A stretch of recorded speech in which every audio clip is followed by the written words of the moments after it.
আসসালামু আলাইকুম।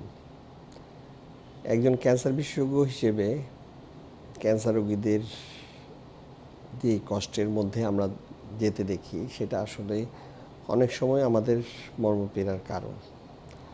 ক্যান্সার রোগীদের যে সবচেয়ে বড় সমস্যার মধ্যে তারা পড়েন সেটা আমার কাছে মনে হয় অর্থনৈতিক সমস্যা। টাকাটা অনেক সময় তাদের চিকিৎসার ক্ষেত্রে সবচেয়ে বড় বাধা হয়ে দাঁড়ায়। হয়তো বা আমার কাছে মনে হয় যে অনেক ক্যান্সার রোগীরাই আরও সুন্দর মতো চিকিৎসা করতেন যদি তাদের অর্থসংস্থানটা ঠিকমতো হতো।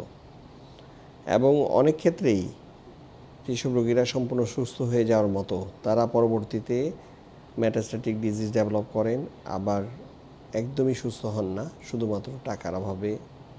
কারণ হয়তো এভাবে বলতে গেলে হয়তো খারাপ শোনায়, অর্থটা খুব বেশি প্রয়োজন।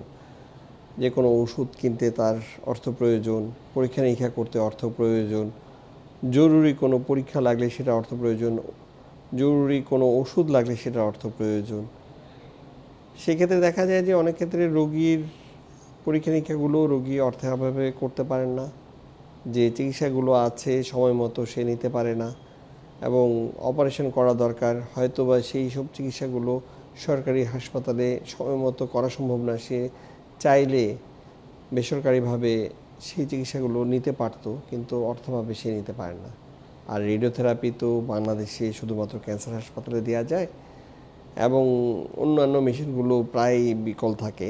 সেক্ষেত্রে তাদের প্রাইভেট জায়গায় যাওয়া ছাড়া অনেক ক্ষেত্রে উপায় থাকে না।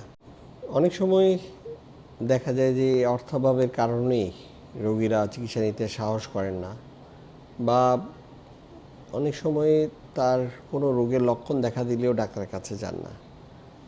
এই বিষয়ে আমার কিছু অভিজ্ঞতা খুবই খারাপ। আমরা আমাদের অনেক রোগীকেই সময় মতো এবং নিয়ম মতো চিকিৎসা দিতে পারিনি। তবে আমি যখন গভীরভাবে চিন্তা করি তখন মনে করি যে আসলে বাংলাদেশ যদিও গরিব দেশ, তাও বাংলাদেশ যারা সরকার আছে বা আমরা যারা আছি, চিকিৎসকরা বা অন্যান্য বেসরকারি বিভিন্ন সংস্থা আছে, দাতব্য সংস্থা আছে, তারা চাইলে এর একটা মোটামুটি সমাধান বের করা সম্ভব।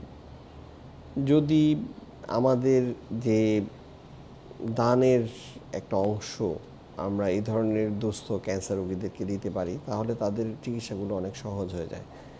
এবং সেগুলো খরচ করার জন্য হয়তো আমরা নির্দিষ্টভাবে প্রতিটা হাসপাতালের আলাদা আলাদা ফান্ড তৈরি করতে পারি, অথবা সরকারিভাবে একটা সেন্ট্রাল ফান্ড তৈরি করে রোগীদেরকে অর্থ সাহায্যের জন্য ব্যবস্থা করতে পারি। এছাড়াও আমাদের অনেকগুলো বেসরকারি সংস্থা অর্থনৈতিকভাবে রোগীদেরকে সাহায্য করেন। এর পরিমাণ কিন্তু খুব বেশি না, তারপরও তারা করছেন এই সাহায্যটা। কিন্তু চাইলে বাংলাদেশের তো বেসরকারি প্রতিষ্ঠানের অভাব নেই, সেই প্রতিষ্ঠানগুলো কিন্তু চাইলে আমাদের এই ধরনের রোগীদেরকে অর্থনৈতিকভাবে সাহায্য করতে পারে। আমাদের দেশে তো অনেক ওষুধ কোম্পানি আছে যারা ক্যান্সারের ওষুধ তৈরি করে। তারা যদি চান তাদের আয়ের একটা অংশ ক্যান্সার রোগীদের চিকিৎসার জন্য ব্যয় করবেন, তাও কিন্তু সম্ভব।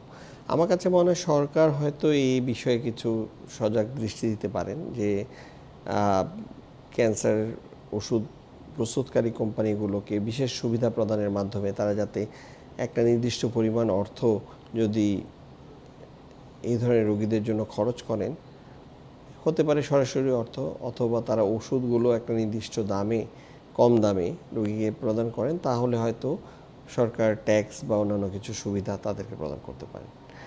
এছাড়া আমার মাথায় যেটা সবচেয়ে বেশি আসছে সেটা হচ্ছে যে আমাদের এইসব রোগীগুলোরা কিন্তু চান যে তারা চিকিৎসা করতে, কিন্তু হয়তো অর্থাভাবে তারা চিকিৎসা করতে পারে না। তাদেরকে কি কোনোভাবে যদি বিনা সুদে বা স্বল্প সুদে একটু তাকে লোন দেয়া যায় সরকারিভাবে, তাহলে হয়তো চিকিৎসার পরে ওনারা এই সুদটা বা এই টাকাটা ইচ্ছা করলে ধীরে ধীরে শোধ করে দিতে পারবেন। ধরে নিলাম একজন রোগীর রেডিওথেরাপি দিতে আনুমানিক 2 লক্ষ টাকা খরচ হবে। তৎক্ষণাৎভাবে একজন মধ্যবিত্ত, নিম্ন মধ্যবিত্ত বা নিম্নবিত্ত পরিবারের 2 লক্ষ টাকা জোগাড় করা অনেক সময় কঠিন। কিন্তু তাকে যদি স্বল্প সুদে স্বল্প মেয়াদি বা মধ্যম মেয়াদি তাকে ঋণ দেয়া হয়, তাহলে কিন্তু ওনারা খুব সহজেই মাসে, আমরা যদি চিন্তা করি যে মাসে ৫,০০০ টাকা করে উনি ঋণ শোধ করবেন, তাহলে ২ থেকে ৩ বছরে ওনারা এই ঋণটা শোধ করে দিতে পারবেন। আমার কাছে এইটা একটা যুক্তিযুক্ত উপায় বলে মনে হয়। এখন সবাই মিলে যদি আমরা চিন্তা করে এর একটা গ্রহণযোগ্য সমাধান বের করতে পারি, তাহলে আমাদের রোগীদের সুন্দরভাবে চিকিৎসা করা সম্ভব। যেহেতু বাংলাদেশে এখনও সেভাবে কার্যকরী স্বাস্থ্য ব্যবস্থা গড়ে ওঠেনি, সেজন্য আমার কাছে মনে হয় আপাত দৃষ্টিতে এখন এভাবেই সমাধান করা যেতে পারে। এছাড়া ভবিষ্যতে যদি বাংলাদেশে একটি কার্যকর স্বাস্থ্য ব্যবস্থা গড়ে ওঠে, যেখানে রোগীদেরকে একটা স্বাস্থ্য বীমার ব্যবস্থা করে দেওয়া যায় সবাইকে, তাহলে সেই বীমার অধীনে তার যে খরচগুলো আছে তার সম্পূর্ণ না হলেও বেশিরভাগ অংশ বহন করা সম্ভব। আশা করি আপনারা আমার মতামত সম্পর্কে নিজেদের মতামত জানান।